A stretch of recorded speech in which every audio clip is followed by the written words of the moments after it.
Federal কর্মীদের পর এবার গণমাধ্যমে থাবা দিলেন মার্কিন প্রেসিডেন্ট ডোনাল্ড ট্রাম্প।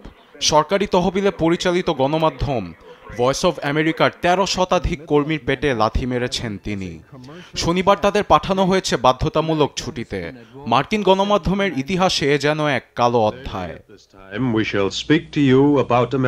এইভাবে গণমাধ্যমের গলা টিপে ধরার কর্মকাণ্ডে দুঃখ প্রকাশ করেন ভয়েস অব আমেরিকার পরিচালক মাইকেল অ্যাব্রামাউইট। সামাজিক মাধ্যম লিঙ্কডইনের এক পোস্টে তিনি বলেন, এই সম্প্রচার মাধ্যম ৫০টি ভাষায় পরিচালিত হয়। প্রযোজক ও সহযোগীদের সবাইকে প্রশাসনিক ছুটিতে পাঠিয়ে প্রায় পঙ্গু করে দেয়া হচ্ছে। ৮৩ বছরের মধ্যে প্রথমবার বহু ভাষাভাষীর ভয়েস অব আমেরিকা নীরব হয়ে যাচ্ছে। এজন্য আমি গভীরভাবে ব্যথিত। বিশ্বজুড়ে স্বাধীনতা ও গণতন্ত্রের পক্ষে লড়াইয়ে এটি গুরুত্বপূর্ণ অবদান রেখেছে। শুধু ভয়েস অব আমেরিকার উপর ক্ষোভ ঝেড়ে ক্ষান্ত হননি মার্কিন প্রেসিডেন্ট।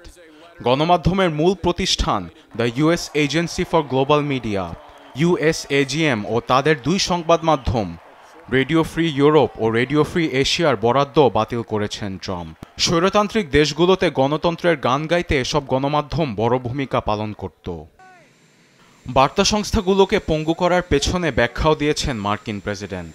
বলেন, আমলাতন্ত্রকে সংকুচিত করার জন্য এসব পদক্ষেপ জরুরি। আরবেদ আফসার, নিউজ ডেস্ক, দেশ টিভি।